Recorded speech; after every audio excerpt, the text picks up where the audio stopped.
Rebonjour, salam alaikum. Donc, je vais terminer toujours avec la révision. Mais cette fois-ci, je vais voir, voilà, je vais commencer par... on va commencer par le signal causal. Donc, le signal causal, c'est un signal qui est nul pour toute valeur négative de t. Et le signal anticausal, c'est un signal qui est nul pour toute valeur positive de t. C'est-à-dire que le signal causal, il est défini de 0 jusqu'à plus l'infini, tandis que le signal anticausal est défini de moins l'infini à 0. Maintenant, on va voir la définition du signal pair. Donc, un signal réel est nommé pair, c'est pour tout t appartient au nombre réel. Nous avons f de moins t égale à plus de f de plus t. Donc, le signal pair présente une symétrie horizontale par rapport à l'axe des ordonnées. Donc, si vous trouvez un signal qui est symétrique par rapport à l'axe des ordonnées, vous pouvez le noter comme un signal pair. Par contre, le signal impair, c'est un signal réel. Donc, on dit qu'un signal réel est impair. C'est pour tout t appartient au nombre réel. Nous avons f de moins t égale à moins f de t. Donc, il présente une symétrie par rapport à l'origine. On va voir aussi quelques signaux particuliers très utilisés au traitement de signal. On va commencer par l'échelon de Hifside ou bien l'échelon unitaire. Donc, l'échelon unitaire égale à 0 pour t négatif, égale à 1 pour t supérieur ou égal à 0. C'est clair? Deuxième signal, c'est la rampe unitaire. C'est R de t égale à 0 pour t négative et égal à t pour t supérieur ou égal à 0. Troisième signal, c'est le signal rectangulaire ou bien le signal porte. Nous avons que le signal rect, c'est l'échelon de t plus 1,5 moins l'échelon de t moins 1,5. Donc, est égal à 1, c'est la valeur absolue de t inférieure à 1,5. Égal à 0, c'est la valeur absolue de t supérieure à 1,5. Donc, voici le schéma. Tu as la fonction ou le signal rectangulaire. C'est clair? Quatrième signal, c'est le signal triangulaire. Donc, tri de t, pardon, c'est la rampe, c'est la fonction rampe de t plus 1 moins rampe de t plus rampe de t moins 1. On aura à la fin le signal tri. Donc, est égal à 1 moins la valeur absolue de t, c'est t en valeur absolue inférieure à 1. Égal à 0, c'est t en valeur absolue supérieure à 1.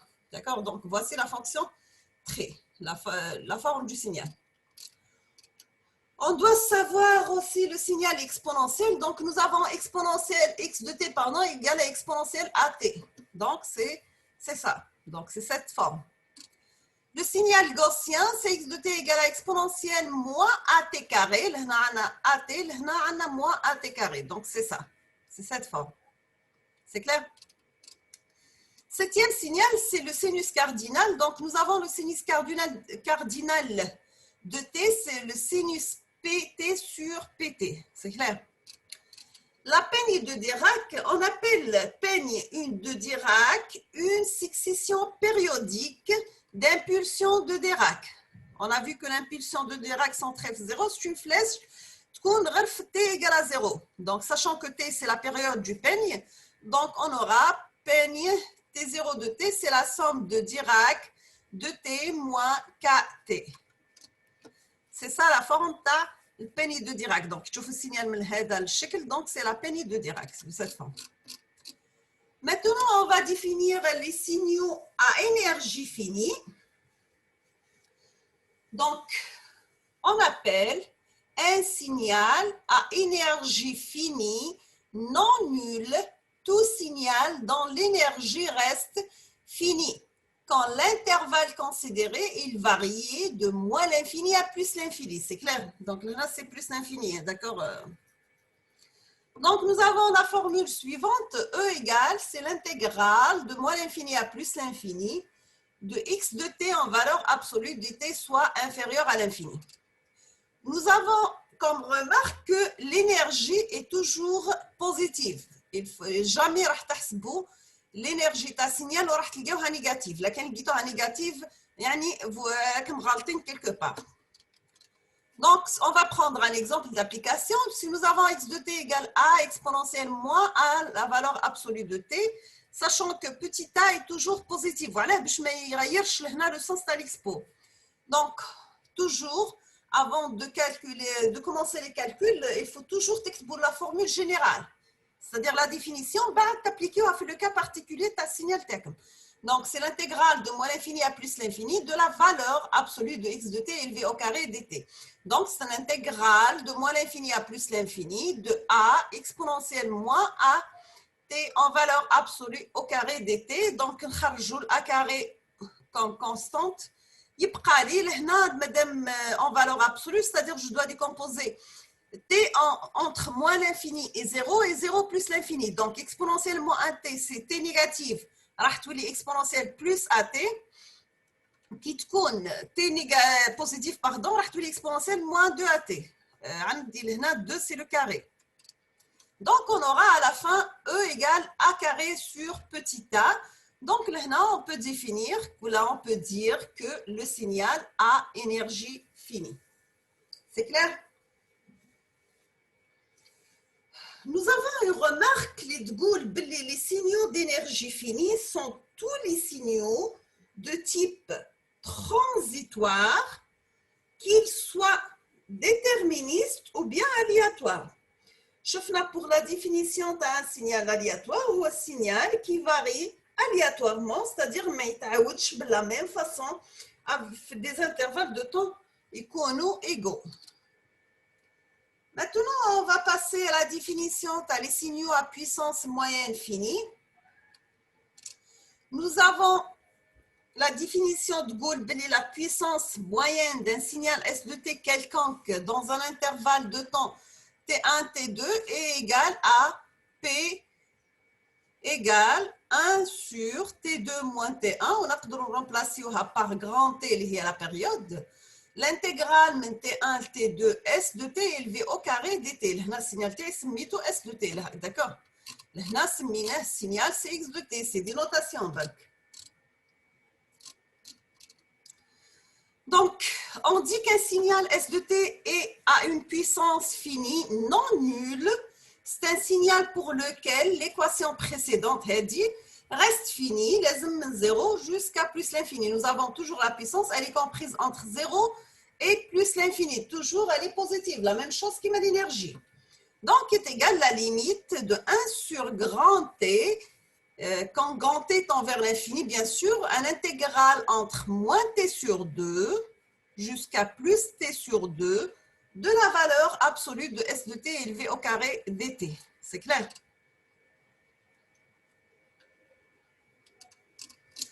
Je vais prendre un exemple. Donc, soit un signal S de T égale à 5 volts pour T compris entre moins l'infini et plus l'infini. La question, est-ce que c'est un signal de puissance ou d'énergie? Est-ce que le signal a une puissance finie ou l'énergie T ou est finie? On va commencer par les calculs. On va commencer par calculer l'énergie, bien sûr avec toujours noté la formule générale. Donc, la définition de l'énergie de Gould, c'est un intégral, mais moins l'infini à plus l'infini, de S dt en valeur absolue élevée au carré dt. Là, on dit S de T 5. S de T au carré, راح تكون 25 dt. نخرجوا 25, c'est une constante. L'intégrale de dt, c'est T, entre moins l'infini et plus l'infini. Donc, on aura plus l'infini égale à plus l'infini. Donc, là, خرجت لي l'énergie infinie. On passe au calcul de la puissance. Donc, on trouve que la puissance, c'est la limite de 1 sur grand T quand T tend vers l'infini, un intégral entre moins T sur 2 jusqu'à plus T sur 2 du signal S de T élevé au carré dt. S de T égale à 5, donc S de T au carré tous les 25. Donc, c'est la limite de 1 sur grand T de 25. Donc, on dit moins T sur 2 moins T sur 2, ça sera T. Là, je vais simplifier T ma T. la limite comptée ton verbe plus l'infini égale à 25 watts. Donc, c'est un signal à puissance finie. On passe maintenant à la définition d'un signal périodique. On a dit qu'un signal est périodique s'il se renouvelle régulièrement dans le temps. Toujours signal périodique, لازم نعرفوا la période. La période d'un signal périodique, c'est le temps qui s'écoule avant que ce signal ne se répète. Donc, la période, toujours, on va la noter par grand T et s'exprimer en secondes. C'est clair? Donc, signal périodique, il faut avoir sa période. Bien sûr, à partir de la période, on doit connaître la fréquence. C'est quoi la fréquence? C'est le nombre de périodes par unité de temps. On se note toujours par F et s'exprime par F égale à 1 sur grand T, sachant que T exprimé en secondes et F exprimé en secondes moins 1, parce que c'est l'inverse, 1 sur S, donc S moins 1, ou bien en Hertz. C'est clair? On va voir la définition des signaux sinusoïdaux. qui تسمى signal sinusoïdal, c'est-à-dire راح يكون يا إما sinus ou bien cosinus. Donc, les signaux sinusoïdaux, ce sont des exemples particuliers de signaux périodiques. C'est clair? Donc, d'une manière générale, un signal sinusoïdal peut s'exprimer ainsi. Donc, nous avons U de T égale à U chapeau sinus de pi ft plus phi. Sachant que U chapeau, c'est l'amplitude maximale, F, c'est la fréquence du signal sinusoïdal, et nous avons toujours F, c'est 1 sur grand T. T, c'est la période, phi, c'est le déphasage en radians. D'accord? Donc, nous avons F égale à 1 sur grand T, ou bien on peut mettre T égale à 1 sur F. Et là, on dit le T petit t, c'est la variable temps en secondes. Et oméga, qui est égal à 2πf, c'est la pulsation en radians par seconde. D'accord? Donc, nous avons oméga égale 2πf, ou bien oméga égale 2π sur grand T. On doit connaître aussi la valeur efficace d'un signal. Donc, la valeur efficace d'un signal est donnée par V efficace, c'est la valeur maximale divisée par racine de 2. Donc, si vous avez la valeur maximale du signal, vous la divisez par racine de 2 et vous aurez la valeur efficace. D'accord? Donc, je vous souhaite bonne révision. Et toujours, je vais continuer la révision. Donc, ce sera le cours de demain, Inch'Allah. Je vais faire des petits rappels. Et après, on va faire d'autres choses, bien sûr. Et je vais terminer et je vais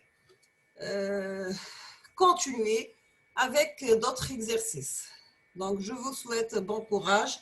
Merci pour votre attention. N'hésitez pas à poser des questions. Merci et bon courage. À la prochaine, Inch'Allah.